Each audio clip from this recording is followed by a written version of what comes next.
ਵਾਹਿਗੁਰੂ ਜੀ ਕਾ ਖਾਲਸਾ ਵਾਹਿਗੁਰੂ ਜੀ ਕੀ ਫਤਿਹ। ਟੀਵੀ 84 ਦੇ ਸਾਰੇ ਦਰਸ਼ਕ ਤੇ ਸਰੋਤੇ ਜਿਹੜੇ ਇਸ ਵਕਤ ਸਾਡੇ ਨਾਲ ਨਾਰਥ ਅਮਰੀਕਾ ਦੇ ਵਿੱਚੋਂ ਜੁੜੇ ਹੋਏ ਆ ਜਾਂ ਫਿਰ ਸੋਸ਼ਲ ਮੀਡੀਆ ਤੇ ਦੁਨੀਆ ਭਰ ਦੇ ਵਿੱਚ ਸਾਨੂੰ ਦੇਖ ਰਹੇ ਆ, ਮੈਂ ਅਮਰਵੀਰ ਸਿੰਘ ਆਪ ਸਭ ਦਾ ਅੱਜ ਦੇ ਇਸ ਗੁਫ਼ਤਗੂ ਪ੍ਰੋਗਰਾਮ ਦੇ ਵਿੱਚ ਤਹਿ ਦਿਲੋਂ ਸਵਾਗਤ ਕਰਦਾ। ਵਿਊਅਰਸ, ਅਸੀਂ ਅੱਜ ਦਿੱਲੀ ਦੇ ਵਿੱਚ ਜਿਹੜੀ ਸਿਚੁਏਸ਼ਨ ਬਣੀ ਹੋਈ ਹੈ, ਵਿਸ਼ੇਸ਼ ਕਰਕੇ ਦਿੱਲੀ ਦੀਆਂ ਚੋਣਾਂ ਜਿਹੜੀਆਂ ਕਿ ਆਉਣ ਵਾਲੇ ਦਿਨਾਂ ਦੇ ਵਿੱਚ 8 ਤਰੀਕ ਨੂੰ ਜਿਹੜੀਆਂ ਹੋਣ ਜਾ ਰਹੀਆਂ ਨੇ, ਉਸ ਬਾਬਤ ਵਿਚਾਰ ਚਰਚਾ ਕਰਾਂਗੇ ਕਿ ਇੱਕ ਪਾਸੇ ਜਿੱਥੇ ਇਸ ਵਕਤ ਜਿਹੜੀ ਮੌਜੂਦਾ ਸਰਕਾਰ ਹੈਗੀ ਹੈ ਦਿੱਲੀ ਦੀ, ਅਰਵਿੰਦ ਕੇਜਰੀਵਾਲ ਦੀ, ਉਹ ਆਪਣੀਆਂ ਪ੍ਰਾਪਤੀਆਂ ਗਿਣਾ ਰਹੀ ਹੈ, ਉੱਥੇ ਪਾਸੇ ਜਿਹੜੀ ਕੇਂਦਰ ਦੇ ਵਿੱਚ ਮੋਦੀ ਸਰਕਾਰ ਹੈ ਉਹ ਇੱਕ ਪਾਸੇ ਇੱਕ ਹਿਸਾਬ ਦੇ ਨਾਲ ਇਸ ਹੱਦ ਤੱਕ ਤੁਲੀ ਹੋਈ ਹੈ ਕਿ ਜਿਹੜੀ ਪੋਲਰਾਈਜੇਸ਼ਨ ਦੀ ਨੀਤੀ ਹੈ ਉਹਨੂੰ ਇੱਕ ਨਵੇਂ ਲੈਵਲ ਤੇ ਜਿਹੜੀ ਬਿਆਨਬਾਜ਼ੀ ਹੈ ਉਹ ਭਾਜਪਾ ਦੇ ਜਿਹੜੇ ਆਗੂ ਹੈਗੇ ਆ ਉਹਨਾਂ ਵੱਲੋਂ ਦੇਖੀ ਜਾ ਸਕਦੀ ਹੈ, ਜਾਂ ਜਿਹੜੀਆਂ ਬਿਆਨਬਾਜ਼ੀਆਂ ਹੋ ਰਹੀਆਂ ਨੇ ਉਹ ਦੇਖਣ ਨੂੰ ਮਿਲ ਰਹੀਆਂ ਨੇ। ਉਹ ਪਿਛਲੇ ਦਿਨਾਂ ਦੇ ਵਿੱਚ ਜਿਹੜੇ ਅਨੁਰਾਗ ਠਾਕੁਰ ਹੈਗੇ ਆ ਉਹਨਾਂ ਦੀ ਬਿਆਨਬਾਜ਼ੀ ਹੋਵੇ, ਇੱਕ ਰੈਲੀ ਦੇ ਵਿੱਚ ਉਹ ਕਹਿ ਰਹੇ ਆ ਕਿ ਜਿਹੜੇ ਇਹ ਦੇਸ਼ ਦੇ ਗੱਦਾਰ ਨੇ ਇਹਨਾਂ ਨੂੰ ਨਾਅਰੇ ਲਵਾ ਰਹੇ ਆ, ਦੇਸ਼ ਕੇ ਗੱਦਾਰੋਂ ਕੋ ਗੋਲੀ ਮਾਰੋ, ਅੱਗੇ ਕਹਿਣਾ ਨਹੀਂ ਬਣਦਾ ਇਸ ਪਲੇਟਫਾਰਮ ਤੋਂ। ਸੋ ਜਿੱਥੇ ਇਸ ਤਰ੍ਹਾਂ ਦੀਆਂ ਬਿਆਨਬਾਜ਼ੀਆਂ ਆ ਰਹੀਆਂ ਨੇ, ਅਮਿਤ ਸ਼ਾਹ ਡਾਇਰੈਕਟਲੀ ਕੇਜਰੀਵਾਲ ਨੂੰ ਟਾਰਗੇਟ ਕਰ ਰਹੇ ਆ ਵੀ ਜਿਹੜਾ ਸ਼ਾਹੀਨ ਬਾਗ ਦੇ ਵਿੱਚ ਪ੍ਰੋਟੈਸਟ ਹੋ ਰਿਹਾ ਉੱਥੇ ਤੁਸੀਂ ਜਾ ਕੇ ਦਿਖਾਓ ਸਾਨੂੰ। ਸੋ ਇੱਕ ਜਿਹੜੀ ਹਿੰਦੂਤਵਾਦੀ ਆਈਡੀਓਲੋਜੀ ਦੇ ਥੱਲੇ ਇਹ ਪੋਲਰਾਈਜੇਸ਼ਨ ਦੀ ਨੀਤੀ ਹੈ ਉਹਨੂੰ ਬੜਾਵਾ ਦੇਣ ਦੀ ਜਿਹੜੀ ਲਾਈਨ ਹੈ ਉਹ ਦੇਖਣ ਨੂੰ ਮਿਲ ਰਹੀ ਹੈ। ਇੱਦਾਂ ਦੀ ਹੀ ਬਿਆਨਬਾਜ਼ੀ ਬੀਜੇਪੀ ਦੇ ਜਿਹੜੇ ਐਮਪੀਜ਼ ਨੇ ਉਹਨਾਂ ਵੱਲੋਂ ਵੀ ਦੇਖੀ ਜਾ ਰਹੀ ਹੈ, ਮਿਲ ਰਹੀ ਹੈ। ਉਹ ਡਾਇਰੈਕਟਲੀ ਕਹਿ ਰਹੇ ਨੇ ਵੀ ਜਿਹੜੇ ਸ਼ਾਹੀਨ ਬਾਗ ਦੇ ਪ੍ਰੋਟੈਸਟਰਸ ਨੇ ਉਹ ਘਰਾਂ ਦੇ ਵਿੱਚ ਘੁਸ ਕੇ ਲੁੱਟ ਖੋਹ ਤੋਂ ਲੈ ਕੇ ਮਾਰਨ ਤੱਕ ਦੀਆਂ ਜਿਹੜੀਆਂ ਵਾਰਦਾਤਾਂ ਨੇ ਉਹ ਕਰ ਸਕਦੇ ਨੇ ਜਾਂ ਕਰਨਗੇ ਆਉਣ ਵਾਲੇ ਸਮੇਂ ਦੇ ਵਿੱਚ। ਇਹ ਜਿਹੜੀ ਬਿਆਨਬਾਜ਼ੀ ਹੈ ਇਹ ਇੱਕ ਸੰਕੇਤ ਹੈ ਜਾਂ ਇਹ ਇੱਕ ਪ੍ਰਮਾਣ ਕਿ ਕੀ ਜਿਹੜੀ ਪੋਲਰਾਈਜੇਸ਼ਨ ਹੈਗੀ ਹੈ, ਜਿਹੜਾ ਧਰੁਵੀਕਰਨ ਹੈ, ਇੱਕ ਪਾਸੇ ਘੱਟ ਗਿਣਤੀਆਂ ਨੂੰ ਜਾਂ ਮੁਸਲਮਾਨਾਂ ਨੂੰ ਇੱਕ ਪਾਸੇ ਰੱਖ ਕੇ ਜਿੱਤੇ ਜਿਹੜੀ ਹਿੰਦੂਤਵਾ ਦਾ ਜਾਂ ਹਿੰਦੂ ਮੈਜੋਰਿਟੀ ਜਿਹੜਾ ਵੋਟ ਬੈਂਕ ਆ ਉਹਨੂੰ ਇੱਕ ਪਾਸੇ ਰੱਖ ਕੇ ਆਪਣੇ ਵੱਲ ਖਿੱਚਣ ਦੀ ਜਿਹੜੀ ਕੋਸ਼ਿਸ਼ ਹੈ ਉਹ ਚੱਲ ਰਹੀ ਹੈ। ਸੋ ਜਿੱਥੇ ਇਸ ਬਾਬਤ ਅਸੀਂ ਅੱਜ ਵਿਚਾਰ ਚਰਚਾ ਕਰਾਂਗੇ ਕਿ ਇਹ ਜਿਹੜੀ ਲਾਈਨ ਹੈ ਇਹ ਕਿੱਧਰ ਨੂੰ ਜਾ ਰਹੀ ਹੈ ਤੇ ਇਹਦੇ ਜਿਹੜੇ ਪ੍ਰਭਾਵ ਨੇ ਆਉਣ ਵਾਲੇ ਸਮੇਂ ਦੇ ਵਿੱਚ ਉਹ ਕੀ ਨਿਕਲ ਸਕਦੇ ਆ। ਉੱਥੇ ਹੀ ਨਾਲ ਪੰਜਾਬ ਦੇ ਨਾਲ ਰਿਲੇਟਡ ਜਿਹੜੇ ਇਸ਼ੂਜ਼ ਹੈਗੇ ਆ ਉਸ ਬਾਬਤ ਵੀ ਵਿਚਾਰ ਚਰਚਾ ਕਰਾਂਗੇ। ਸਾਰੀ ਗੱਲਬਾਤ ਲਈ ਅੱਜ ਸਾਡੇ ਨਾਲ ਅਕਾਲੀ ਦਲ ਅੰਮ੍ਰਿਤਸਰ ਦੇ ਅਮਰੀਕਾ ਯੂਨਿਟ ਦੇ ਸੀਨੀਅਰ ਵਾਈਸ ਪ੍ਰੈਜ਼ੀਡੈਂਟ ਸਰਦਾਰ ਰੇਸ਼ਮ ਸਿੰਘ ਇਸ ਵਕਤ ਸਾਡੇ ਨਾਲ ਕੈਲੀਫੋਰਨੀਆ ਤੋਂ ਜੁੜੇ ਹੋਏ ਆ। ਆਓ ਉਹਨਾਂ ਨਾਲ ਮਿਲ ਕੇ ਅੱਜ ਦੀ ਇਸ ਵਿਚਾਰ ਚਰਚਾ ਦੀ ਸ਼ੁਰੂਆਤ ਕਰੀਏ। ਸਭ ਤੁਹਾਡਾ ਸਵਾਗਤ ਹੈ ਜੀ। ਵਾਹਿਗੁਰੂ ਜੀ ਕਾ ਖਾਲਸਾ ਵਾਹਿਗੁਰੂ ਜੀ ਕੀ ਫਤਿਹ ਜੀ। ਅਮਰਵੀਰ ਸਿੰਘ ਜੀ, ਤੁਹਾਡਾ, ਤੁਹਾਡੀ ਟੀਮ ਦਾ, ਸਾਰਿਆਂ ਦਾ, ਜੋ ਤੁਹਾਡੇ ਸਰੋਤਿਆਂ ਦਾ ਇੱਕ ਤਾਂ ਬਹੁਤ ਧੰਨਵਾਦ ਕਰਦਾ ਸਮਾਂ ਦੇਣ ਲਈ ਤੇ ਸਾਰਿਆਂ ਨੂੰ ਫਤਿਹ ਅੱਜ ਕਰਦਾ ਜੀ। ਵਾਹਿਗੁਰੂ ਜੀ ਕਾ ਖਾਲਸਾ ਵਾਹਿਗੁਰੂ ਜੀ ਕੀ ਫਤਿਹ। ਭਾਈ ਸਾਹਿਬ, ਕੀ ਕਹਿਣਾ ਚਾਹੋਗੇ ਜਿਹੜੀ ਇਹ ਦਿੱਲੀ ਦੇ ਵਿੱਚ ਇਲੈਕਸ਼ਨਸ ਨੂੰ ਮੁੱਖ ਰੱਖਦਿਆਂ ਜਿਹੜੀ ਬਿਆਨਬਾਜ਼ੀ ਹੋ ਰਹੀ ਹੈ, ਇਸ ਲੈਵਲ ਤੱਕ ਜਾਣਾ ਵੀ ਸ਼ਾਹੀਨ ਬਾਗ ਦੇ ਪ੍ਰੋਟੈਸਟਰਸ ਨੂੰ ਟਾਰਗੇਟ ਕਰਨਾ, ਇਹ ਕਹਿਣਾ ਕਿ ਉਹਨਾਂ ਦਾ ਜਿਹੜਾ ਹੈ ਉਹ ਘਰਾਂ ਦੇ ਵਿੱਚ ਲੁੱਟ ਖਸੁੱਟ ਤੇ ਮਾਰਨ ਤੱਕ ਜਾਣਗੇ, ਤੇ ਜਿਹੜੀ ਭੱਦੀ ਸ਼ਬਦਾਵਲੀ ਵਰਤੀ ਜਾ ਰਹੀ ਹੈ, ਗੋਲੀ ਮਾਰਨ ਦੀਆਂ ਗੱਲਾਂ ਆ ਰਹੀਆਂ ਨੇ, ਜਿਹੜਾ ਵੀ ਵਿਰੋਧ ਕਰਨ ਦੀ ਲਾਈਨ ਸਾਹਮਣੇ ਆਉਂਦੀ ਹੈ। ਸੋ ਕਿਸ ਤਰ੍ਹਾਂ ਦੀ ਜਿਹੜੀ ਰਾਜਨੀਤੀ ਹੈ ਦਿੱਲੀ ਦੇ ਵਿੱਚ ਇਸ ਵਕਤ ਦੇਖਣ ਨੂੰ ਮਿਲ ਰਹੀ ਹੈ, ਤੇ ਖਾਸ ਤੌਰ ਤੇ ਜਦੋਂ ਅਸੀਂ ਓਵਰਆਲ ਇਸ ਨੂੰ ਸਾਰੇ ਹਿੰਦੂਤਵ ਦੇ ਏਜੰਡੇ ਦੇ ਵਿੱਚ ਜਾਂ ਉਸ ਨਜ਼ਰੀਏ ਤੋਂ ਦੇਖਦੇ ਹਾਂ? ਇਹਦੇ 'ਚ ਮੈਂ ਜੀ ਇਹ ਥੋੜਾ ਜਿਹਾ ਹੋਰ ਪਿੱਛੇ ਜਾਣਾ ਚਾਹੁੰਦਾ ਕਿ ਜਦੋਂ ਇਹ ਸੀਏ ਜਿਹੜਾ ਨਾਗਰਿਕਤਾ ਸੋਧ ਬਿੱਲ ਇਹਨਾਂ ਨੇ ਲਿਆਂਦਾ ਜੀ, ਉਸ ਤੋਂ ਬਾਅਦ ਜਿਹੜੇ ਯੂਨੀਵਰਸਿਟੀਜ਼ ਦੇ ਵਿੱਚ 5-6 ਜਿਹੜੀਆਂ ਮੇਨ ਯੂਨੀਵਰਸਿਟੀਜ਼ ਹੈਗੀਆਂ ਉੱਥੇ ਜੋ ਪ੍ਰੋਟੈਸਟ ਕੀਤਾ ਉਹਨਾਂ ਨੇ, ਜਿਨ੍ਹਾਂ ਲੋਕਾਂ ਨੂੰ ਇਹ ਪਹਿਲੀ ਗੱਲ ਤਾਂ ਜਿਹੜੀ ਸਮਝ ਆ ਰਹੀ ਹੈ ਵੀ ਇਹ ਕੀ ਹੈ, ਔਰ ਬਹੁਤ ਸਾਰੇ ਪੜ੍ਹੇ ਲਿਖੇ ਨੌਜਵਾਨ ਬੱਚੇ ਯੂਨੀਵਰਸਿਟੀ ਦੇ ਵਿੱਚ ਜਿਹੜੇ ਲਾ ਕਰ ਰਹੇ ਆ, ਉਹ ਚੰਗੀਆਂ ਡਿਗਰੀਆਂ ਕਰ ਰਹੇ ਆ, ਉਹਨਾਂ ਨੇ ਉਹ ਪ੍ਰੋਟੈਸਟ ਜਿਹੜੇ ਆਰਗੇਨਾਈਜ਼ ਕੀਤੇ ਜੀ। ਤੇ ਕਿਸ ਤਰੀਕੇ ਨਾਲ ਇਹਨਾਂ ਦੀ ਪੁਲਿਸ ਤੇ ਇਹਨਾਂ ਦੇ RSS ਦੇ ਗੁੰਡਿਆਂ ਵੱਲੋਂ ਯੂਨੀਵਰਸਿਟੀਆਂ ਦੇ ਵਿੱਚ ਜਾ ਕੇ ਅੰਦਰ ਵੜ ਕੇ ਇਹ ਵੀ ਲਿਹਾਜ਼ ਨਹੀਂ ਕੀਤਾ ਗਿਆ ਕੋਈ ਲੜਕੀ ਆ ਲੜਕਾ ਆ, ਉੱਥੇ ਇੰਨਾ ਜ਼ਿਆਦਾ ਤਸ਼ੱਦਦ ਜ਼ੁਲਮ ਕੀਤਾ ਗਿਆ, ਇੰਨਾ ਧੱਕਾ ਕੀਤਾ ਗਿਆ, ਔਰ ਸਾਰਾ ਦੇਸ਼ ਜਿਹੜਾ ਉਹ ਜਾਂ ਏਦਾਂ ਲਾ ਲਓ ਵੀ ਜਿੱਥੇ ਜਿੱਥੇ ਵੀ ਬੀਜੇਪੀ ਜਾਂ ਸੈਂਟਰ ਸਰਕਾਰ ਜਿਹੜੀ ਆ ਉਹ ਬਿਲਕੁਲ ਕੰਨਾਂ ਰੂਹ ਪਾ ਕੇ ਬੈਠੀ ਰਹੀ ਜੀ। ਜਿਹੜੀ ਚੀਜ਼ ਹਾਲਾਤ ਸਮਝਣ ਵਾਲੇ ਅੱਜ ਖਾਸ ਕਰ ਮਾਈਨੋਰਟੀਜ਼ ਨੂੰ, ਸਿੱਖਾਂ ਤੇ ਦਲਿਤ ਭਾਈਚਾਰੇ ਨੂੰ ਜਾਂ ਹੋਰ ਜਿਹੜੇ ਦਬਲੇ ਕੁਚਲੇ ਲੋਕ ਆ ਉਹਨਾਂ ਦੇ ਸਮਝਣ ਵਾਲੀ ਜਿਹੜੀ ਗੱਲ ਉਹ ਇਹ ਹੈ ਕਿ ਅੱਜ ਹਿੰਦੂਤਵੀ ਜਿਹੜੀ ਸੋਚ ਆ RSS ਦੀ ਉਹਨਾਂ ਨੇ 100% ਮਨ ਬਣਾ ਲਿਆ ਵੀ ਸਾਰਾ ਕੁਝ ਤਹਿਸ਼ ਨਹਿਸ਼ ਕਰਕੇ ਸਿਰਫ ਜਿਹੜੀ ਮਨੋ ਸਿਮਰਤੀ ਆ ਉਹਨੂੰ ਲਾਗੂ ਕਰਨਾ, ਹਰ ਹਾਲਤ 'ਚ ਕਰਨਾ ਹੈ। ਔਰ ਜੇ ਅਸੀਂ ਕਈ ਵਾਰੀ ਵਿਚਾਰ ਕਰਦੇ ਆ ਕਿ ਦੁਨੀਆ ਭਰ ਦੇ ਉੱਤੇ ਲੋਕ ਦੇਸ਼ ਜਿਹੜੇ ਆ ਉਹ ਤਰੱਕੀ ਵਾਲੇ ਪਾਸੇ ਨੂੰ ਜਾ ਰਹੇ ਆ, ਉਹ ਕਿ ਜਿਹੜੀਆਂ ਗੱਲਾਂ ਅੱਜ ਕਰਦਿਆਂ ਵੀ ਸ਼ਰਮ ਆਉਂਦੀ ਹੈ ਔਰ ਉਹ ਗੱਲਾਂ ਜਿਹੜੀਆਂ ਇੰਪਲੀਮੈਂਟ ਕਰਨੀਆਂ ਕੋਸ਼ਿਸ਼ਾਂ ਜਿਹੜੀਆਂ ਉੱਥੇ ਕੀਤੀਆਂ ਜਾ ਰਹੀਆਂ ਜੀ। ਜਿਹੜੇ ਜੋ ਕਤਲ ਹੋਏ ਆ, ਜੋ ਧੱਕਾ ਹੋਇਆ, ਜਿਸ ਤਰ੍ਹਾਂ ਘਰਾਂ 'ਚ ਵੜ ਕੇ ਉਹਨਾਂ ਨੇ ਲੋਕਾਂ ਦਾ ਜਿਹੜਾ ਉਹ ਉਹਨਾਂ ਤੇ ਜ਼ੁਲਮ ਕੀਤਾ, ਧੱਕਾ ਕੀਤਾ ਹੈ, ਔਰ ਪੁਲਿਸ ਦੀ ਗੁੰਡਾਗਰਦੀ ਜਿਹੜੀ ਹੈ ਜਿਸ ਲੈਵਲ ਤੇ ਹੋਈ ਹੈ, ਇਹਨੂੰ ਕਿਸੇ ਵੀ ਤਰੀਕੇ ਨਾਲ ਅਸੀਂ ਲੋਕਤੰਤਰ ਜਾਂ ਇਹਨੂੰ ਕੋਈ ਕਿ ਸਰਕਾਰ ਜਿਹੜਾ ਨਹੀਂ ਮੰਨ ਸਕਦੇ। ਇਹ ਤਾਂ ਜੰਗਲ ਰਾਜ ਹੈ। ਔਰ ਉਹਨਾਂ ਨੇ, ਮੈਂ ਕਈ ਵਾਰੀ ਵਿਚਾਰ ਕਰਦਾ ਇਸ ਗੱਲ ਤੇ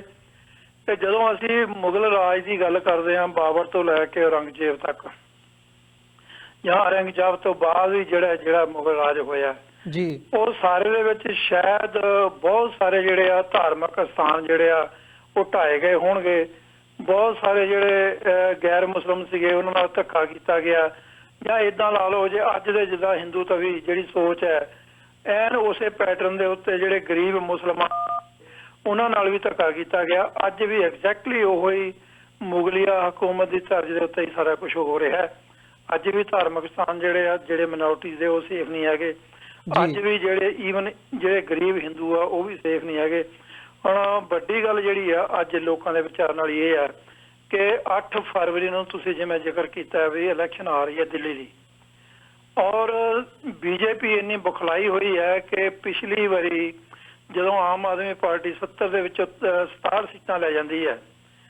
ਤਾਂ ਉਸ ਤੋਂ ਬਾਅਦ ਲਗਾਤਾਰ ਹੀ ਇਹਨਾਂ ਦਾ ਜਿਹੜਾ ਕੰਮ ਕਰਨ ਦਾ ਤਰੀਕਾ, ਜਿਹੜਾ ਪੈਟਰਨ ਹੈ ਉਹ ਬਦਲ ਗਿਆ ਜੀ। ਇਹਨਾਂ ਨੇ ਉਸ ਵੇਲੇ ਤੋਂ ਪੂਰੇ 5 ਸਾਲ ਜਿਹੜਾ ਇਹਨਾਂ ਨੇ ਉਹਨਾਂ ਦੇ ਕੰਮਾਂ ਦੇ ਵਿੱਚ ਬਲੌਕੇਜ ਕੀਤੀ ਔਰ ਲਗਾਤਾਰ ਜਿਹੜੀ ਉਹ ਗੁੰਡਾਗਰਦੀ ਜਿਹੜੀ ਆ ਉਹ ਕੀਤੀ ਜਾ ਰਹੀ ਦਿੱਲੀ 'ਚ। ਜਦੋਂ ਅਸੀਂ ਕੇਜਰੀਵਾਲ ਦੀ ਗੱਲ ਕਰਦੇ ਹਾਂ,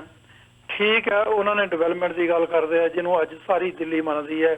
ਸਾਰਿਆਂ ਦੇ ਸਿੱਖਾਂ ਦੇ ਰਿਸ਼ਤੇਦਾਰ ਦੂਰ ਨੇੜੇ ਕੋਈ ਨਾ ਕੋਈ ਦਿੱਲੀ 'ਚ ਰਹਿੰਦੇ ਹੋਣਗੇ ਜੀ। ਇਹ ਗੱਲ ਸਾਰੇ ਹੀ ਲੋਕ ਉੱਥੇ ਮੰਨਦੇ ਆ ਕਿ ਹਾਂ ਉਹਨਾਂ ਨੇ ਡਿਵੈਲਪਮੈਂਟ ਕੀਤੀ ਹੈ। ਦੂਜੇ ਪਾਸੇ ਜਿਹੜੀ ਹੈ ਬੀਜੇਪੀ ਹੈ, ਜਿਹੜੀ ਸਿਰਫ ਤੇ ਸਿਰਫ ਹਿੰਦੂ ਰਾਜ ਬਣਾਉਣ ਦੀ ਗੱਲ ਕਰਦੀ ਹੈ। ਉਹਨਾਂ ਨੇ ਉਹਨਾਂ ਦੇ ਰਸਤਿਆਂ ਦੇ ਵਿੱਚ ਜਿਹੜੇ ਰੋੜੇ ਖੜੇ ਕੀਤੇ ਆ, ਪਲੱਸ ਜਿਸ ਤਰੀਕੇ ਨਾਲ ਗੈਰ ਹਿੰਦੂਆਂ ਨੂੰ, ਜਾਂ ਮੈਂ ਤਾਂ ਇਹ ਕਹਾਂ ਵੀ ਗੈਰ ਬ੍ਰਾਹਮਣਾਂ ਨੂੰ ਜਿਸ ਤਰੀਕੇ ਨਾਲ ਉਹ ਕੋਹ ਕੇ ਮਾਰ ਰਹੇ ਆ, ਆਉਣ ਵਾਲਾ ਸਮਾਂ ਜਿਹੜਾ ਇਹ ਭਾਰਤ ਦਾ ਬਹੁਤ ਭਿਆਨਕ ਹੈ, ਖਾਸ ਕਰ ਘੱਟ ਗਿਣਤੀਆਂ ਵਾਲੇ ਦਲਿਤਾਂ ਲਈ। ਹੁਣ ਅਗਲੀ ਗੱਲ ਜਿਹੜੀ ਹੈ ਵਿਚਾਰਨ ਵਾਲੀ ਇਹ ਹੈ ਕਿ ਜੇ ਅਸੀਂ ਆਮ ਆਦਮੀ ਪਾਰਟੀ, ਕਾਂਗਰਸ, ਬੀਜੇਪੀ ਜਾਂ ਹੋਰ ਜਿਹੜੀਆਂ ਖੇਤਰੀ ਪਾਰਟੀਆਂ ਹੈਗੀਆਂ, ਜਦੋਂ ਅਸੀਂ ਉਹਨਾਂ ਦੀ ਗੱਲ ਕਰਦੇ ਹਾਂ ਤਾਂ ਸਿੱਖ ਕਿਸੇ ਦੇ ਵੀ ਏਜੰਡੇ ਤੇ ਨਹੀਂ ਹੈਗੇ ਜੀ। ਅੱਜ ਜੇ ਅਸੀਂ ਗੱਲ ਕਰਦੇ, ਆਮ ਆਦਮੀ ਪਾਰਟੀ ਨੇ 70 ਬੰਦੇ ਖੜੇ ਕੀਤੇ ਆ। ਪਿਛਲੀ ਵਾਰ 3 ਜਾਂ 4 ਸੀਟਾਂ ਉਹਨਾਂ ਨੇ ਸਿੱਖਾਂ ਨੂੰ ਦਿੱਤੀਆਂ ਸੀ, ਐਤਕੀ ਇੱਕ ਵੀ ਸਿੱਖ ਜਿਹੜਾ ਉਹਨਾਂ ਨੇ ਕੋਈ ਕੈਂਡੀਡੇਟ ਨਹੀਂ ਬਣਾਇਆ ਜੀ। ਇਸੇ ਤਰ੍ਹਾਂ ਜੇ ਬੀਜੇਪੀ ਨਾਲ ਝਾਤ ਮਾਰ ਲਈਏ, ਕਾਂਗਰਸ, ਉੱਥੇ ਟੋਟਲੀ ਸਿੱਖਾਂ ਨੂੰ ਮਾਈਨਸ ਕੀਤਾ ਗਿਆ। ਜੋ ਕੁਝ ਬਾਦਲ ਕਿਆਂ ਨਾਲ ਹੋਇਆ ਉਹ ਤਾਂ ਉਹਨਾਂ ਨੇ ਆਪਣਾ ਕੀਤਾ ਜਿਹੜਾ ਉਹ ਪਾਇਆ। ਪਰ ਮੇਰਾ ਸਵਾਲ ਇੱਥੇ ਇਹ ਆ ਸਿੱਖਾਂ ਨੂੰ ਕਿ ਕੀ ਬਾਦਲ ਹੀ ਜਿਹੜਾ ਉਹ ਸਿੱਖ ਹੈ, ਹੋਰ ਕੋਈ ਸਿੱਖ ਨਹੀਂ ਹੈ? ਜਿਵੇਂ ਅੱਜ ਉੱਥੇ ਦਿੱਲੀ ਦੇ ਵਿੱਚ ਸਿੱਖਾਂ ਦਾ ਰਾਜਨੀਤੀ ਦੇ ਵਿੱਚੋਂ ਸਫਾਇਆ ਕੀਤਾ ਗਿਆ, ਇਹ ਇੱਕ ਬਹੁਤ ਵੱਡੀ ਚਿੰਤਾ ਦੀ ਗੱਲ ਹੈ। ਹਰਿਆਣੇ ਦੇ ਵਿੱਚੋਂ ਪੋਲਿਟਿਕਸ ਦੇ ਵਿੱਚੋਂ ਸਿੱਖਾਂ ਨੂੰ ਬਾਹਰ ਕੱਢਤਾ ਹੈ ਜੀ, ਦਿੱਲੀ ਦੇ ਵਿੱਚ ਸਿੱਖਾਂ ਨੂੰ ਬਾਹਰ ਕੱਢਤਾ। ਇਹ 2 ਸਟੇਟਾਂ ਸੀਗੀਆਂ ਜਿੱਥੇ ਸਿੱਖਾਂ ਦੀ ਕੋਈ ਗੱਲ ਹੁੰਦੀ ਸੀ, ਜਾਂ ਵੱਡੀ ਗਿਣਤੀ ਦੇ ਵਿੱਚ ਸਿੱਖ ਉੱਥੇ ਰਹਿੰਦੇ ਸੀ। ਹੁਣ ਯੂਪੀ ਦੀ ਗੱਲ ਕਰ ਲਈਏ, ਬਿਹਾਰ ਦੀ ਗੱਲ ਕਰ ਲਈਏ, ਉੱਥੇ ਵੀ ਸਿੱਖ ਹੈਗੇ ਆ, ਪਰ ਉੱਥੇ ਉਹ ਇੱਕ ਜਗ੍ਹਾ ਜਾਂ ਕਿਸੇ ਏਡੀ ਵੱਡੀ ਮੈਜੋਰਟੀ ਦੇ ਵਿੱਚ ਨਹੀਂ ਹੈਗੇ ਜਿੱਥੇ ਉਹਨਾਂ ਦਾ ਕੋਈ ਪੋਲੀਟੀਕਲ ਜਿਹੜਾ ਸਟੇਟਸ ਹੋ ਸਕੇ। ਇਹਨਾਂ ਦੋਨਾਂ ਥਾਵਾਂ ਤੇ ਜਿਸ ਤਰੀਕੇ ਨਾਲ, ਬੜੇ ਤਰੀਕੇ ਨਾਲ ਵਿੱਚ ਆਮ ਆਦਮੀ ਪਾਰਟੀ ਨੇ ਤਾਂ ਬਾਕੀ ਜਿਹੜੀਆਂ ਬੀਜੇਪੀ ਤੇ ਕਾਂਗਰਸ ਨੇ ਜਿਸ ਤਰੀਕਾ ਸਿੱਖਾਂ ਨਾਲ ਸਫਾਇਆ ਕੀਤਾ ਪੋਲੀਟੀਕਲ ਤੌਰ ਤੇ ਜੀ, ਔਰ ਇਹ ਗੱਲ ਹਰ ਸਿੱਖ ਦੀ ਸਮਝ ਚ ਹੈ, ਜੇ ਤੁਹਾਡਾ ਪੋਲੀਟੀਕਲੀ ਕੋਈ ਸਪੋਰਟ ਨਹੀਂ ਹੈਗੀ, ਤੁਸੀਂ ਆਪ ਕਿਤੇ ਇਨਵੋਲਵ ਨਹੀਂ ਹੈਗੇ, ਤਾਂ ਤੁਹਾਡੀ ਕੋਈ ਵੀ ਚਾਹੇ ਰਾਜਨੀਤਿਕ ਗੱਲ ਹੋਵੇ, ਆਰਥਿਕ ਹੋਵੇ, ਧਾਰਮਿਕ ਹੋਵੇ, ਕਿਤੇ ਨਹੀਂ ਮੰਨੀ ਜਾਊਗੀ। ਉਹ ਤੋਂ ਬਾਅਦ ਜੇ ਅਸੀਂ ਗੱਲ ਕਰਦੇ ਹਾਂ ਦਿੱਲੀ ਦੀਆਂ ਚੋਣਾਂ ਦੀ, ਜਿਹੜੀ ਤੁਸੀਂ ਅਨੁਰਾਗ ਠਾਕੁਰ ਦੀ ਗੱਲ ਕੀਤੀ ਹੈ, ਮੇਰੇ ਖਿਆਲ ਦੇ ਵਿੱਚ ਇਹ ਗੁੰਡਾਗਰਦੀ ਦਾ ਸਭ ਤੋਂ ਵੱਡਾ ਇੱਕ ਪੈਟਰਨ, ਇੱਕ ਨਮੂਨਾ ਪੇਸ਼ ਕੀਤਾ ਉਹਨੇ ਕਿ ਆਉਣ ਵਾਲੇ ਸਮੇਂ ਦੇ ਵਿੱਚ ਉਹਨਾਂ ਨੇ ਇੱਕ ਮੈਸੇਜ ਦਿੱਤਾ ਭਾਰਤ ਦੇ ਲੋਕਾਂ ਨੂੰ ਕਿ ਜਿਹੜਾ ਵੀ ਬੰਦਾ ਉਹਨਾਂ ਦੇ ਸਾਹਮਣੇ ਕੋਈ ਬਗਾਵਤ ਕਰੂਗਾ, ਈਵਨ ਜੇ ਆਪਣੇ ਹੱਕਾਂ ਦੀ ਵੀ ਗੱਲ ਕਰੂਗਾ, ਜੇ ਆਪਣੇ ਹੱਕਾਂ ਲਈ ਕੋਈ ਮੁਜ਼ਾਹਰਾ ਕਰਦਾ ਹੈ, ਕੋਈ ਨਾਅਰਾ ਲਾਉਂਦਾ ਹੈ, ਉਹ ਦੇਸ਼ ਦਾ ਗਦਾਰ ਗਿਣਿਆ ਜਾਊਗਾ ਜੀ। ਬੀਜੇਪੀ ਹੀ ਦੇਸ਼ ਹੈ, ਬੀਜੇਪੀ ਹੀ ਭਾਰਤ ਹੈ ਤੇ ਭਾਰਤ ਹੀ ਬੀਜੇਪੀ ਹੈ। ਇਹ ਤੋਂ ਇਲਾਵਾ ਉੱਥੇ ਹੋਰ ਕਿਸੇ ਦੀ ਕੋਈ ਗੁੰਜਾਇਸ਼ ਨਹੀਂ ਹੈਗੀ।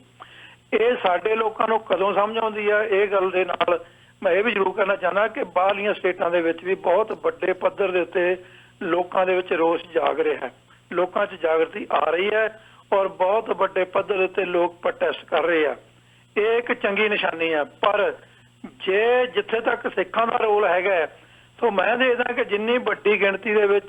ਸਿੱਖ ਸਟੈਬਲਿਸ਼ ਹੈਗੇ ਨੇ ਜੀ, ਜਿੰਨੀ ਵੱਡੀ ਗਿਣਤੀ ਦੇ ਵਿੱਚ ਉਹਨਾਂ ਦੇ ਕੋਲ ਧਾਰਮਿਕ ਅਦਾਰੇ ਆ ਜਾਂ ਇਕਨੋਮੀ ਜਿੰਨੀ ਉਹਨਾਂ ਦੀ ਚੰਗੀ ਹੈਗੀ ਆ ਬਾਕੀਆਂ ਨਾਲੋਂ,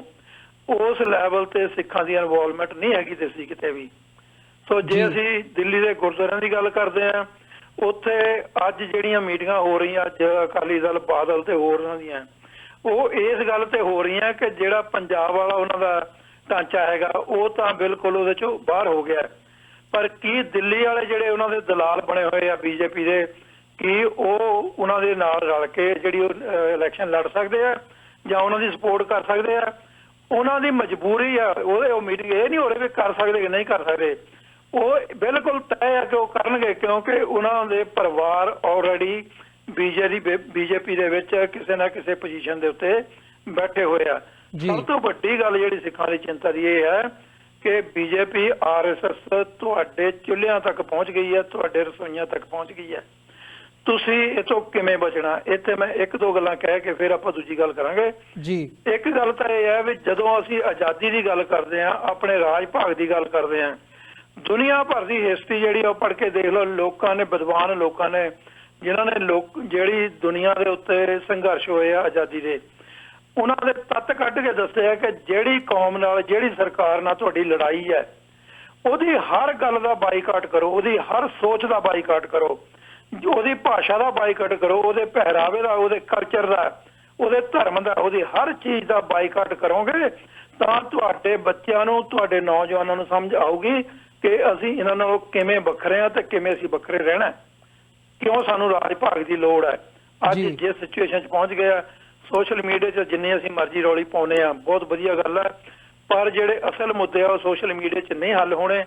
ਜਦੋਂ ਤੱਕ ਇਹ ਗਰਾਊਂਡ ਲੈਵਲ ਤੱਕ ਸਾਡੀ ਗੱਲ ਨਹੀਂ ਜਾਂਦੀ। ਈਵਨ ਜੇ ਮੈਂ ਕਹਿੰਦਾ ਵੀ ਸ਼ਹਿਰਾਂ 'ਚ ਤਾਂ ਇਹ ਗੱਲ ਬਹੁਤ ਜ਼ਰੂਰੀ ਹੈ, ਪਿੰਡਾਂ ਦੇ ਵਿੱਚ ਵੀ ਤੁਹਾਨੂੰ ਇਸ ਗੱਲ ਦੀ ਪਰਖ ਕਰਨੀ ਪਊਗੀ। ਜੇ ਪਿੰਡਾਂ ਵੀ ਕੋਈ ਬੀਜੇਪੀ ਦੇ ਕੋਈ ਕਣ ਜਿਹੜੇ ਜੰਮਦੇ ਆ ਤਾਂ ਉੱਥੇ ਹੀ ਉਹਨਾਂ ਨੂੰ ਸਨੱਬ ਕਰਨਾ ਬਹੁਤ ਜ਼ਰੂਰੀ ਆ। ਬਹੁਤ ਸਾਰੇ ਲੋਕਾਂ ਨੂੰ ਇਸ ਗੱਲ ਦੀ ਤਕਲੀਫ ਵੀ ਹੁੰਦੀ ਹੋਊਗੀ, ਪਰ ਜਿਸ ਹਾਲਾਤ ਦੇ ਵਿੱਚ ਸਿੱਖਾਂ ਨੂੰ ਅੱਜ ਪਾ ਦਿੱਤਾ ਗਿਆ ਜੀ, ਅੱਜ ਸਿੱਖਾਂ ਕੋਲ ਆਜ਼ਾਦੀ ਤੋਂ ਬਿਨਾਂ ਹੋਰ ਕੋਈ ਰਸਤਾ ਬਾਕੀ ਨਹੀਂ ਬਚਿਆ। ਜੀ ਬਿਲਕੁਲ ਭਾਈ ਰੇਸ਼ਮ ਸਿੰਘ ਜੀ, ਬਿਲਕੁਲ ਇਸ ਗੱਲ ਤੇ ਆਉਣ ਵਾਲੇ ਸਮੇਂ ਦੇ ਵਿੱਚ ਵੀ ਦੇਖਣਾ ਹੋਊਗਾ ਵੀ ਜਿਹੜੀ ਇਹ ਬਿਆਨਬਾਜ਼ੀ ਹੋ ਰਹੀ ਹੈ ਤੇ ਚੋਣਾਂ ਦੇ ਵਿੱਚ ਇਹਦਾ ਇੰਪੈਕਟ ਕਿੰਨਾ ਕੁ ਪੈਂਦਾ ਤੇ ਪੋਲਰਾਈਜੇਸ਼ਨ ਦੀ ਨੀਤੀ ਕਿੰਨੀ ਕੁ ਕਾਮਯਾਬੀ ਦੇ ਨਾਲ ਇਸ ਦੇ ਵਿੱਚੋਂ ਨਿਕਲਦੀ ਹੈ। ਪਰ ਜੇ ਸਿੱਖ ਨੁਕਤਾ ਨਿਗਾਹ ਤੋਂ ਜਦੋਂ ਅਸੀਂ ਦੇਖਦੇ ਹਾਂ ਤੇ ਪੰਜਾਬ ਦੇ ਹਵਾਲੇ ਨਾਲ ਗੱਲ ਕਰੀਏ ਜਾਂ ਸਿੱਖਾਂ ਦੇ ਹਵਾਲੇ ਨਾਲ ਗੱਲ ਕਰੀਏ ਤੇ ਇਹ ਵੀ ਇੱਕ ਵੱਡਾ ਫੈਕਟਰ ਹੈ ਵੀ ਇਸ ਸਾਰੀ ਨੀਤੀ ਦੇ ਵਿੱਚ ਜਿਹੜਾ ਪਾਕਿਸਤਾਨ ਦਾ ਜ਼ਿਕਰ ਹੁੰਦਾ, ਜਿਸ ਹਿਸਾਬ ਨਾਲ ਇੰਡੀਅਨ ਮੀਡੀਆ ਦੇ ਵਿੱਚ ਜਾਂ ਉਹਨਾਂ ਦੇ ਪੋਲੀਟੀਸ਼ੀਅਨਸ ਵੱਲੋਂ ਉਹਨਾਂ ਨੂੰ ਹਮੇਸ਼ਾ ਉਹ ਨੈਗੇਟ ਕਰਕੇ ਅੱਤਵਾਦ ਦੇ ਨਾਲ, ISI ਦੇ ਨਾਲ ਜੋੜ ਕੇ ਹਰ ਇੱਕ ਜਿਹੜਾ ਵਿਰੋਧ ਹੈਗਾ ਉਸ ਨੂੰ ਉਧਰਲੇ ਖਾਤੇ ਦੇ ਵਿੱਚ ਭੁਗਤਾਉਣ ਦੀ ਜਿਹੜੀ ਲਾਈਨ ਹੈ ਉਹ ਦੇਖਣ ਦੇ ਵਿੱਚ ਆਉਂਦੀ ਹੈ, ਖਾਸ ਕਰਕੇ ਜਦੋਂ ਸਿੱਖਾਂ ਦੀ ਗੱਲ ਹੁੰਦੀ ਹੈ। ਸੋ ਇੱਕ ਅਜਿਹਾ ਇੱਕ ਮਾਮਲਾ ਹੁਣ ਜਿਹੜਾ ਪਾਕਿਸਤਾਨ ਦੇ ਵਿੱਚ ਸਾਡੇ ਸਾਹਮਣੇ ਆਇਆ ਹੈ, ਜਿਹੜੇ ਖਾਲਿਸਤਾਨੀ ਆਗੂ ਹੈਗੇ ਆ ਜਿਨ੍ਹਾਂ ਦਾ ਜ਼ਿਕਰ, ਜਿਨ੍ਹਾਂ ਦਾ ਜਿਹੜਾ ਸਬੰਧ ਹੈ ਉਹ ਖਾਲਿਸਤਾਨ ਲਿਬਰੇਸ਼ਨ ਫੋਰਸ ਦੇ ਨਾਲ ਦੱਸਿਆ ਜਾ ਰਿਹਾ ਹੈ ਤੇ ਉਹਨਾਂ ਨੂੰ ਉੱਥੇ ਕਤਲ ਕੀਤਾ ਗਿਆ, ਹਮਲਾਵਰਾਂ ਵੱਲੋਂ ਗੋਲੀਆਂ ਮਾਰ ਕੇ ਜਿਹੜਾ ਉਹਨਾਂ ਨੂੰ ਕਤਲ ਕੀਤਾ ਗਿਆ ਜਦੋਂ ਉਹ ਗੁਰਦੁਆਰਾ ਸਾਹਿਬ ਤੋਂ ਬਾਹਰ ਨਿਕਲ ਕੇ ਮੱਥਾ ਟੇਕ ਕੇ ਆਪਣੇ ਘਰ ਵੱਲ ਨੂੰ ਜਾਂਦੇ ਆ ਉਸ ਸਮੇਂ। ਸੋ ਸਿੱਖ ਸਫਾਂ ਦੇ ਵਿੱਚ ਇਸ ਸਾਰੀ ਘਟਨਾ ਨੂੰ ਜਿਹੜਾ ਹੈ ਉਹ ਇੰਡੀਅਨ ਏਜੰਸੀਜ਼ ਦੇ ਖਾਤੇ ਦੇ ਵਿੱਚ ਪਾਇਆ ਜਾ ਰਿਹਾ ਹੈ ਕਿ ਇਹ ਜਿਹੜੀ ਸਾਰੀ ਖੇਡ ਹੈ ਇਹ ਕਿਤੇ ਨਾ ਕਿਤੇ ਸਿੱਖਾਂ ਦੇ ਨਾਲ ਜੋੜ ਕੇ ਇਹਨੂੰ ਤੇ ISI ਦੇ ਨਾਲ ਜੋੜ ਕੇ ਜਿਹੜਾ ਭਾਰਤੀਆਂ ਏਜੰਸੀਆਂ ਹੈਗੀਆਂ ਨੇ ਉਹ ਕਿਵੇਂ ਪੋਰਟਰੇ ਕਰਨ ਦੀ ਕੋਸ਼ਿਸ਼ ਕਰ ਰਹੀਆਂ ਨੇ। ਕੀ ਸਮਝਦੇ ਹੋ ਇਸ ਬਾਬਤ? ਦੇਖੋ ਭਾਈ ਸਾਹਿਬ ਜੀ, ਆਪਾਂ ਹੁਣ ਤੱਕ ਪਿਛਲੇ 35-40 ਸਾਲਾਂ 'ਚ ਇਹ ਲਗਾਤਾਰ ਇਹ ਦੇਖਦੇ ਆ ਰਹੇ ਹਾਂ ਕਿ ਜਿਹੜੀ ਵੀ ਕੋਈ ਐਕਟੀਵਿਟੀ ਕਿਸੇ ਤਰ੍ਹਾਂ ਦੀ ਵੀ ਕੋਈ ਪੰਜਾਬ 'ਚ ਭਾਰਤ ਦੇ ਵਿੱਚ ਕਿਸੇ ਕੋਨੇ 'ਚ ਹੁੰਦੀ ਹੈ, ਉਹਨੂੰ ਬਿਨਾਂ ਵਿਚਾਰੇ ਮੀਡੀਆ ਬਿਨਾਂ ਉਹਦੀ ਤਹਿ ਤੇ ਗਏ ਬਗੈਰ ਹੀ ਇੱਕਦਮ ਉਹ ਪਾਕਿਸਤਾਨ ਦੇ ਗਲ ਮੜ ਦਿੰਦੇ ਆ ਜੀ, ਚਾਹੇ ਉਹ ਵੱਡੀ ਵਾਰ ਹੋਵੇ ਚਾਹੇ ਉਹ ਛੋਟੀ ਵਾਰਦਾਤ ਹੋਵੇ। ਇਹ ਗੱਲ ਜਿਹੜੀ ਆ, ਇਹ ਜਿਹੜਾ ਸਰਕਾਰੀ ਮੀਡੀਆ ਜਾਂ ਹਿੰਦੂ ਮੀਡੀਆ ਆ, ਉਹ ਆਪਣੀ ਜੌਬ ਬਾਖੂਬੀ ਕਰ ਰਿਹਾ ਹੈ। ਸਭ ਤੋਂ ਦੁੱਖ ਦੀ ਗੱਲ ਇਹ ਹੈ ਕਿ ਜਿਹੜਾ ਪੰਜਾਬੀ ਜਿਹੜਾ ਮੀਡੀਆ ਹੈਗਾ, ਉਹ ਵੀ ਉਸ ਮੀਡੀਆ ਤੋਂ ਕਿਸੇ ਤਰ੍ਹਾਂ ਪਿੱਛੇ ਨਹੀਂ ਹੈਗਾ ਜੀ। ਮੈਂ ਦੇਖ ਰਿਹਾ ਕਿ ਜਿਹੜੇ ਪੰਜਾਬੀ ਚੈਨਲ ਵੀ ਉੱਥੇ ਚੱਲ ਰਹੇ ਆ, ਬੜੀ ਉਹਨਾਂ ਤੋਂ ਹਿੰਦੂ ਮੀਡੀਆ ਤੋਂ ਜਾਂ ਸਰਕਾਰੀ ਮੀਡੀਆ ਤੋਂ ਵੀ 2 ਸਟੈਪ ਹੋਰ ਅੱਗੇ ਜਾ ਕੇ ਜਿਹੜੀ ਖਬਰ ਨੂੰ ਵਧਾ ਚੜਾ ਕੇ ਦੱਸਦੇ ਆ। ਇਹ ਇੱਕ ਸਿੱਖਾਂ ਲਈ ਬਹੁਤ ਵੱਡਾ ਚੈਲੰਜ ਹੈਗਾ। ਚੰਗੀ ਗੱਲ ਉਹਦੇ 'ਚ ਇਹ ਹੈ ਕਿ ਜਿਹੜੇ ਹੋਰ ਇੰਡੀਪੈਂਡੈਂਟ ਚੈਨਲ ਜਿਹੜੇ ਚੱਲ ਪਏ ਆ, ਜਿਹੜੇ ਕੋਈ ਨਾ ਕੋਈ ਖਬਰ ਜਿਹੜੀ ਆ, ਉਹ ਸਹੀ ਖਬਰ ਜਿਹੜੀ ਲੋਕਾਂ ਤੱਕ ਪਹੁੰਚਾਉਂਦੇ ਆ, ਪਰ ਉਹ ਉਹਨੇ ਵੱਡੇ ਲੈਵਲ ਤੇ ਲੋਕਾਂ ਵੱਲੋਂ ਨਹੀਂ ਦੇਖੇ ਜਾਂਦੇ। ਉਹ ਜਿਹੜੀ ਸਾਰੀ ਜਿਹੜੀ ਸੱਚਾਈ ਆ, ਉਹ ਲੋਕਾਂ ਤੱਕ ਨਹੀਂ ਪਹੁੰਚਦੀ। ਇੱਕ ਤਾਂ ਇਹ ਗੱਲ ਜਿਹੜੀ ਆ, ਇਹਦੇ ਬਾਰੇ ਸਿੱਖਾਂ ਨੂੰ ਵਿਚਾਰ ਕਰਨੀ ਪਊਗੀ ਕਿ ਇਹ ਜਿਹੜਾ ਪੰਜਾਬੀ ਮੀਡੀਆ ਜਿਹਨੂੰ ਅਸੀਂ ਰੋਜ਼ ਤਕੜਾ ਕਰ ਰਹੇ ਹਾਂ, ਇਲੈਕਟ੍ਰੋਨਿਕ ਮੀਡੀਆ ਜੀ, ਇਹ ਕਿਹਦੇ ਹੱਕ 'ਚ ਭੁਗਤ ਰਿਹਾ, ਇਹਦੇ ਤੇ ਵਿਚਾਰ ਕਰਨ ਦੀ ਲੋੜ ਹੈ। ਦੂਜੀ ਗੱਲ ਜਿਹੜੀ ਤੁਸੀਂ ਕੀਤੀ ਹੈ, ਉੱਥੇ ਵੀ ਜੋ ਵੀ ਘਟਨਾ ਵਾਪਰਦੀ ਹੈ, ਉਹਨੂੰ ਇੰਡੀਅਨ ਏਜੰਸੀਆਂ ਕਿਵੇਂ ਘੁਮਾ ਕੇ ਉਹ ISI ਦੇ ਜਾਂ ਇਹ ਲਾ ਲਓ ਕਿ ਪਾਕਿਸਤਾਨ ਦੇ ਜਾਂ ਪਾਕਿਸਤਾਨ ਦੀ ਸਰਕਾਰ ਦੇ ਜਾਂ ਹੋਰ ਜਿਹੜੇ ਲੋਕ ਜਿਹੜੇ ਆ ਜਿਨ੍ਹਾਂ ਦੀ ਸੋਚ ਜਿਹੜੀ ਵੱਖਰੀ ਹੈ, ਉਹਨਾਂ ਦੇ ਗਲ ਮੜ ਕੇ ਤਾਂ ਉਹ ਆਪਣੇ ਆਪ ਦੇ ਵਿੱਚ ਸਿੱਖਾਂ ਦੇ ਮਨ ਦੇ ਵਿੱਚ ਇਹ ਡਰ ਜਾਂ ਭੌ ਜਿਹੜਾ ਪੈਣਾ ਪਹੁੰਚਾਉਂਦੇ ਆ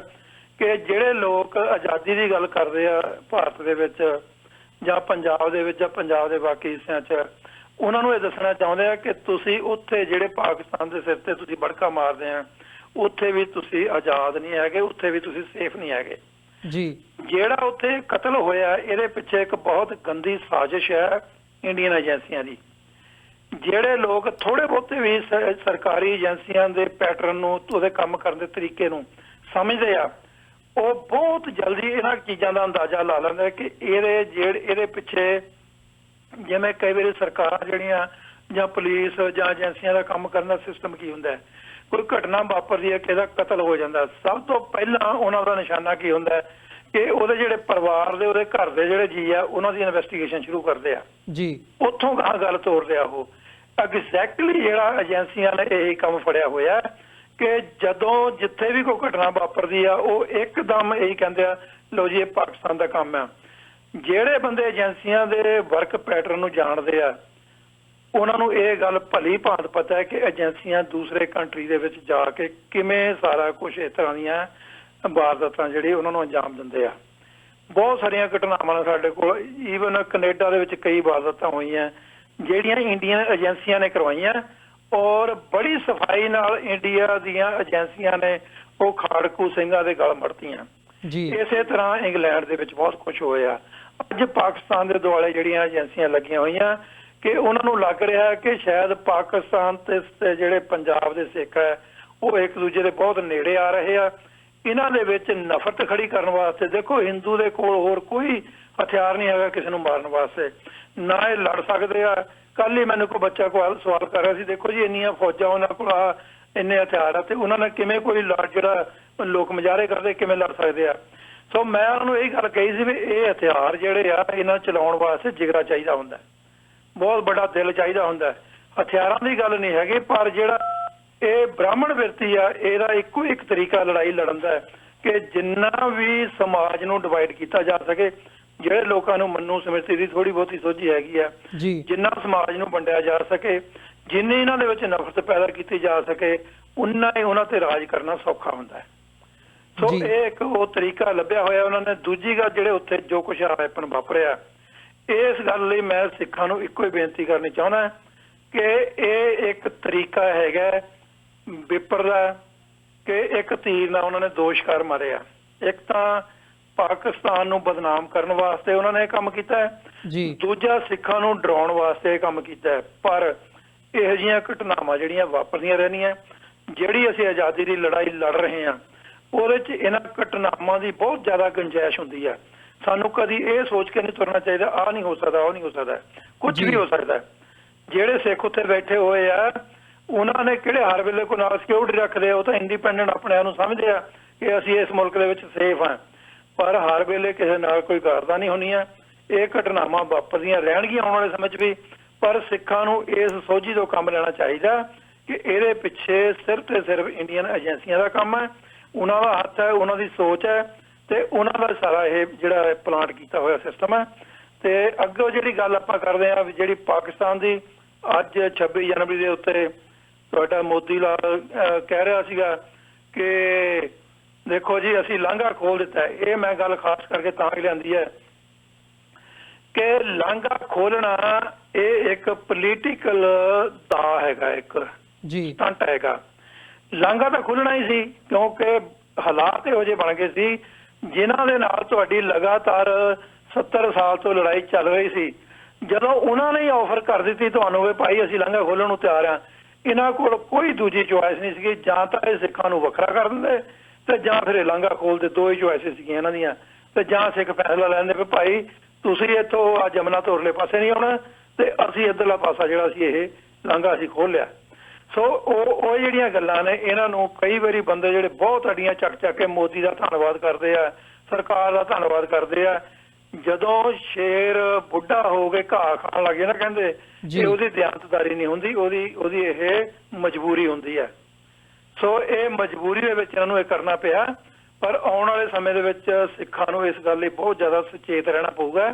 ਕਿ ਆਉਣ ਵਾਲੇ ਸਮੇਂ ਦੇ ਵਿੱਚ ਇਹ ਜਿਹੜੀ ਵਿਪਰ ਦੀ ਨੀਤੀ ਹੈ ਇਹ ਕਿਹੜਾ ਅਗਲਾ ਦਾਅ ਪੇਚ ਖੇਡਦੀ ਹੈ, ਉਹਦੇ ਲਈ ਆਪਾਂ ਨੂੰ ਸੁਚੇਤ ਰਹਿਣਾ ਚਾਹੀਦਾ। ਜੀ ਬਿਲਕੁਲ ਭਾਈ ਰੇਸ਼ਮ ਸਿੰਘ ਜੀ, ਜਾਂਦੇ ਜਾਂਦੇ ਮੈਂ ਜ਼ਰੂਰ ਜਾਣਨਾ ਚਾਹੂੰਗਾ ਜਿਹੜੀਆਂ ਪੰਜਾਬ ਦੇ ਵਿੱਚ ਡਿਵੈਲਪਮੈਂਟਸ ਹੋ ਰਹੀਆਂ ਨੇ ਸਿਆਸੀ ਸਫਾਂ ਦੇ ਵਿੱਚ, ਉਹਨੂੰ ਕਿਵੇਂ ਦੇਖਦੇ ਹੋ? ਸਮਾਂ ਸਾਡੇ ਕੋਲ ਥੋੜਾ, ਪਰ ਥੋੜੇ ਸ਼ਬਦਾਂ ਦੇ ਵਿੱਚ ਜਿਹੜਾ ਖਾਸ ਤੌਰ ਤੇ ਦਿੱਲੀ ਦੇ ਵਿੱਚ ਹੁਣ ਚੋਣਾਂ ਹੋ ਰਹੀਆਂ ਨੇ, ਭਾਜਪਾ ਵੱਲੋਂ ਅਕਾਲੀ ਦਲ ਨੂੰ ਇੱਕ ਪਾਸੇ ਕਰਨਾ ਤੇ ਪੰਜਾਬ ਦੇ ਵਿੱਚ ਵੀ ਇਦਾਂ ਦੀ ਲਾਈਨ ਦੇਖਣ ਨੂੰ ਮਿਲਣੀ, ਫਿਰ ਜਿਹੜੇ ਵਿਰੋਧੀ ਆਗੂ ਹੈਗੇ ਆ ਅਕਾਲੀ ਦਲ ਦੇ ਵਿੱਚੋਂ ਨਿਕਲੇ ਹੋਏ ਉਹਨਾਂ ਦਾ ਇੱਕ ਪਲੇਟਫਾਰਮ ਜਿਹਾ ਬਣਾਉਣ ਦੀ ਲਾਈਨ ਜਿਹੜੀ ਹੈ ਉਹ ਦੇਖਣ ਨੂੰ ਮਿਲ ਰਹੀ ਹੈ। ਸੋ ਕਿਤੇ ਨਾ ਕਿਤੇ ਇਹ ਕਿਆਸਰਾਈਆਂ ਲਾਈਆਂ ਜਾ ਰਹੀਆਂ ਨੇ ਵੀ ਜਿਹੜੀ ਬੀਜੇਪੀ ਹੈ ਜਾਂ RSS ਆ ਉਹ ਪੰਜਾਬ ਦੇ ਲਈ ਇੱਕ ਜਿਹੜਾ ਨਵਾਂ ਗੇਮ ਪਲਾਨ ਆ, ਨਵੀਂ ਜਿਹੜੀ ਰਣਨੀਤੀ ਆ ਉਹ ਲੈ ਕੇ ਆ ਰਹੀ ਹੈ। ਉਹਦੇ ਲਈ ਅਮਰਵੀਰ ਸਿੰਘ ਜੀ ਮੈਂ ਸਪਸ਼ਟ ਕਰ ਦਵਾਂ ਆਪਣੇ ਵੀਰਾਂ ਨੂੰ ਜਿਹੜੇ ਸਰੋਤੇ ਸਾਡੇ ਸੁਣ ਰਹੇ ਆ, ਬਿਨਾਂ ਸਿੱਖਾਂ ਦੀ ਸਪੋਰਟ ਤੋਂ ਬੀਜੇਪੀ ਦੇ ਪੈਰ ਨਹੀਂ ਲੱਗ ਸਕਦੇ ਪੰਜਾਬ 'ਚ, ਠੀਕ ਆ ਜੀ ਜੀ। ਔਰ ਉਹਦੇ 'ਚ ਹੁਣ ਉਸ ਗੰਡਾਸੇ ਦਾ ਜਾਂ ਉਸ ਕੁਹਾੜੇ ਦਾ ਦਾਸਾ ਕਿਹਨੇ ਬਣਨਾ ਹੈ, ਜਿਹੜਾ ਅੱਜ ਪੋਲੀਟੀਕਲੀ ਜਿਹੜਾ ਆਪਣਾ ਤਜਰਬਾ ਮੇਰਾ ਹੈਗਾ ਉਹਦੇ 'ਚੋਂ ਮੈਨੂੰ ਇਹ ਲੱਗਦਾ ਕਿ ਇਹ ਜਿਹੜਾ ਟਕਸਾਲੀ ਅਕਾਲੀ ਦਲ ਨਿਕਲਿਆ ਵਿੱਚੋਂ ਜਾਂ ਢੀਂਡਸਾ ਸਾਹਿਬ ਜਾਂ ਹੋਰ ਜਿਹੜੇ ਹੈਗੇ ਆ ਜੀ, ਇਹ ਕੱਲ ਨੂੰ ਹੁਣ ਬੀਜੇਪੀ ਦਾ ਦਸਤਾ ਬਣ ਗਏ। ਜਿਵੇਂ ਪਹਿਲਾਂ 35-40 ਸਾਲ ਜਿਹੜਾ ਬਾਦਲ ਬਣਿਆ ਰਿਹਾ, ਹੁਣ ਉਹਦਾ ਬੀਜੇਪੀ ਦਾ ਦਸਤਾ ਇਹ ਬਣ ਗਏ। ਇੱਕ ਗੱਲ। ਦੂਜੀ ਗੱਲ ਜਿਹੜੀ ਇਹ ਹੈ ਕਿ ਪੰਜਾਬ ਦੇ ਵਿੱਚ ਜਿਸ ਤਰੀਕੇ ਨਾਲ ਗਿਰਾਵਟ ਆਈ ਆ ਬਾਦਲ ਅਕਾਲੀ ਦਲ ਦੇ ਵਿੱਚ ਜੀ, ਉਹ ਜਿਹੜਾ ਘਾਪਾ ਪੂਰਾ ਕਰਨ ਵਾਸਤੇ ਕੋਈ ਨਾ ਕੋਈ ਸਿੱਖ ਆਰਗੇਨਾਈਜੇਸ਼ਨ ਜਿਹੜੀ ਹੈ ਉਹਦੇ ਵੱਲ ਸਿੱਖ ਜਿਹੜੇ ਉਹ ਦੇਖਣਗੇ। ਤੇ ਇਸ ਵੇਲੇ ਜਿਹੜੀ ਸਭ ਤੋਂ ਵੱਡੀ ਸਮੱਸਿਆ ਉਹ ਇਹ ਹੈ ਕਿ ਜਿਹੜੇ ਇਮਾਨਦਾਰ ਲੋਕ ਨੇ, ਜਿਹੜੇ ਕੌਮੀ ਸਮੱਸਿਆ ਨੂੰ ਸਮਝਣ ਵਾਲੇ ਲੋਕ ਨੇ ਜੀ, ਉਹਨਾਂ ਦਾ ਅਜੇ ਕੋਈ ਇਦਾਂ ਦਾ ਪਲੇਟਫਾਰਮ ਨਹੀਂ ਬਣਿਆ। ਹਾਲਾਂਕਿ ਭਾਵੇਂ ਅਸੀਂ ਬਹੁਤ ਸਾਰੇ ਗੱਲ ਪ੍ਰੇਜ਼ ਕਰਦੇ ਹਾਂ, ਅਸੀਂ ਉਹਨਾਂ ਦੀ ਜਿਹੜੇ ਬੈਂਸ ਭਰਾ ਹੈਗੇ ਆ, ਖਹਿਰਾ ਸਾਹਿਬ ਹੈਗੇ ਆ, ਹੋਰ ਬਹੁਤ ਸਾਰੇ ਲੀਡਰ ਜਿਹੜੇ ਆਪਣੇ ਆਪ 'ਚ ਜਿਹੜੇ ਇੰਡੀਵਿਜੂਅਲ ਤੌਰ ਤੇ ਕੰਮ ਕਰਦੇ ਆ, ਪਰ ਜੇ ਅਸੀਂ ਸਿੱਖਾਂ ਦੀ ਭਾਵਨਾ ਦੀ ਗੱਲ ਕਰਦੇ ਹਾਂ ਜਾਂ ਸਿੱਖਾਂ ਦੀਆਂ ਸਮੱਸਿਆਵਾਂ ਦੀ ਡੂੰਘਾਈ ਨਾਲ ਅਸੀਂ ਉਹਦੇ 'ਚ ਜਾਣ ਦੀ ਗੱਲ ਕਰਦੇ ਹਾਂ, ਜੇ ਉਹਦੇ ਤੇ ਆਪਣਾ ਕੋਈ ਪੋਲੀਟੀਕਲ ਪਲੇਟਫਾਰਮ ਬਣਾਉਣ ਦੀ ਗੱਲ ਕਰਦੇ ਹਾਂ ਜਿੱਥੇ ਸਾਡੇ ਧਾਰਮਿਕ ਮਸਲੇ ਵੀ ਹੱਲ ਹੋ ਸਕਣ, ਜਿੱਥੇ ਸਾਡੇ ਰਾਜਨੀਤਿਕ ਮਸਲੇ ਵੀ ਹੱਲ ਹੋ ਸਕਣ, ਜਿੱਥੇ ਸਾਡੀ ਐਜੀਪੀਸੀ ਵੀ ਸਟਰੋਂਗ ਹੋ ਸਕੇ, ਸਾਡਾ ਅਕਾਲ ਤਖਤ ਸਾਹਿਬ ਵੀ ਉਹ ਵੀ ਆਜ਼ਾਦ ਹੋ ਸਕੇ, ਉਹ ਇਹੋ ਜਿਹਾ ਅਜੇ ਪਲੇਟਫਾਰਮ ਜਿਹੜਾ ਅਜੇ ਨਜ਼ਰ ਨਹੀਂ ਆਉਂਦਾ। ਮਹਾਰਾਜ ਕਿਰਪਾ ਕਰਨ ਕਿ ਆਉਣ ਵਾਲੇ ਸਮੇਂ ਦੇ ਵਿੱਚ ਕੋਈ ਨਾ ਕੋਈ ਇਦਾਂ ਦਾ ਢਾਂਚਾ ਬਣ ਜੇ। ਕੋਸ਼ਿਸ਼ ਹੈਗੀ ਆ, ਸਾਰੀਆਂ ਜਿਹੜੀਆਂ ਖਾਲਿਸਤਾਨੀ ਧਿਰਾਂ ਨੇ ਉਹ ਵੀ ਲੱਗੀਆਂ ਹੋਈਆਂ ਨੇ, ਹੋਰ ਵੀ ਪੰਥਕ ਲੋਕ ਜਿਹੜੇ ਆ ਉਹ ਆਪਣੀ ਐਫਰਟ ਕਰ ਰਹੇ ਆ ਤੇ ਮਹਾਰਾਜ ਅੱਗੇ ਅਰਦਾਸ ਕਰਦੇ ਆ ਵੀ ਕਿਸੇ ਨਾ ਕਿਸੇ ਤਰ੍ਹਾਂ ਉਹਨਾਂ ਦੇ ਮਨ ਸਮੱਸਿਆ ਪਵੇ, ਉਹ ਸਾਰਾ ਇੱਕ ਸਾਂਝਾ ਪਲੇਟਫਾਰਮ ਬਣਾ ਕੇ ਤਾਂ ਪੰਜਾਬ ਦੀ ਜਿਹੜੀ ਆ ਉਹ ਅਸੀਂ ਬਿਹਤਰੀ ਵਾਸਤੇ ਜੋ ਕੁਝ ਕਰ ਸਕਣ। ਜੀ ਭਾਈ ਰੇਸ਼ਮ ਸਿੰਘ ਜੀ, ਤੁਹਾਡਾ ਬਹੁਤ ਬਹੁਤ ਧੰਨਵਾਦ, ਤੁਸੀਂ ਸਮਾਂ ਕੱਢਿਆ ਤੇ ਵਿਚਾਰਾਂ ਦੀ ਸਾਂਝ ਪਾਈ ਹੈ। ਬਹੁਤ ਬਹੁਤ ਧੰਨਵਾਦ ਜੀ ਤੁਹਾਡੀ ਟੀਮ ਦਾ। ਸਰੋਤਿਆਂ ਦਾ ਇਜਾਜ਼ਤ ਚਾਹਾਂਗੇ ਜੀ, ਫਤਿਹ ਦੀ ਸਾਂਝ ਪਾਈ ਹੈ। ਵਾਹਿਗੁਰੂ ਜੀ ਕਾ ਖਾਲਸਾ, ਵਾਹਿਗੁਰੂ ਜੀ ਕੀ ਫਤਿਹ। ਵਿਊਅਰਸ ਉਮੀਦ ਕਰਦੇ ਹਾਂ ਜਿਹੜੀ ਅੱਜ ਦੀ ਸਾਡੀ ਇਹ ਵਿਚਾਰ ਚਰਚਾ ਸੀ ਦਿੱਲੀ ਦੀਆਂ ਚੋਣਾਂ ਤੋਂ ਲੈ ਕੇ ਪੰਜਾਬ ਦੇ ਵਿੱਚ ਜਿਹੜੇ ਹਾਲਾਤ ਬਣੇ ਹੋਏ ਆ ਉਹ ਕੀ ਰੁਖ ਲੈ ਸਕਦੇ ਨੇ ਉਸ ਬਾਬਤ ਇਹ ਗੱਲਬਾਤ ਤੁਹਾਨੂੰ ਜ਼ਰੂਰ ਪਸੰਦ ਆਈ ਹੋਵੇਗੀ। ਸੋ ਅੱਜ ਦੇ ਸ਼ੋਅ ਦੇ ਵਿੱਚ ਇੱਥੇ ਹੀ ਇਜਾਜ਼ਤ ਚਾਹਾਂਗੇ। ਜਾਂਦੇ ਜਾਂਦੇ ਜ਼ਰੂਰ ਬੇਨਤੀ ਕਰਨੀ ਚਾਹਾਂਗਾ ਕਿ ਇਸ ਪਲੇਟਫਾਰਮ ਨੂੰ ਤੁਹਾਡੀ ਸਹਾਇਤਾ ਦੀ ਲੋੜ ਹੈ, ਵਿੱਤੀ ਸਹਾਇਤਾ ਦੀ ਲੋੜ ਹੈ। TV84 ਨੂੰ ਡੋਨੇਟ ਕਰਨ ਦੇ ਲਈ ਤੁਸੀਂ ਸਾਡੀ ਵੈਬਸਾਈਟ www.tv84.tv ਤੇ ਜਾ ਕੇ ਸਾਨੂੰ ਡੋਨੇਟ ਕਰ ਸਕਦੇ ਹੋ ਤੇ ਮੰਥਲੀ ਡੋਨੇਸ਼ਨਸ ਦੇ ਲਈ ਪਲੇਜ ਕਰ ਸਕਦੇ ਹੋ। ਚੈੱਕ ਰਾਹੀਂ ਡੋਨੇਸ਼ਨਸ ਭੇਜਣ ਦੇ ਲਈ TV84 ਦੇ ਨਾਂ ਦਾ ਚੈੱਕ ਬਣਾ ਕੇ ਤੁਸੀਂ ਸਾਨੂੰ ਸਾਡੇ ਐਡਰੈਸ ਤੇ ਮੇਲ ਕਰ ਸਕਦੇ ਹੋ। 3601 37th ਐਵਨਿਊ ਲੌਂਗ ਆਈਲੈਂਡ ਸਿਟੀ ਨਿਊਯਾਰਕ 11101। ਵੈਬਸਾਈਟ ਇੱਕ ਵਾਰ ਫਿਰ ਦੱਸ ਦਿਆਂ www.tv84.tv। ਇਸੇ ਦੇ ਨਾਲ ਵਿਊਅਰਸ ਅੱਜ ਦੇ ਇਸ ਪ੍ਰੋਗਰਾਮ ਦੇ ਵਿੱਚ ਇੱਥੇ ਹੀ ਇਜਾਜ਼ਤ ਚਾਹਾਂਗੇ। ਦੁਬਾਰਾ ਫਿਰ ਤੁਹਾਡੇ ਨਾਲ ਮੁਲਾਕਾਤ ਹੋਵੇਗੀ। ਇਜਾਜ਼ਤ ਦਿਓ ਜੀ। ਵਾਹਿਗੁਰੂ ਜੀ ਕਾ ਖਾਲਸਾ, ਵਾਹਿਗੁਰੂ ਜੀ ਕੀ ਫਤਿਹ।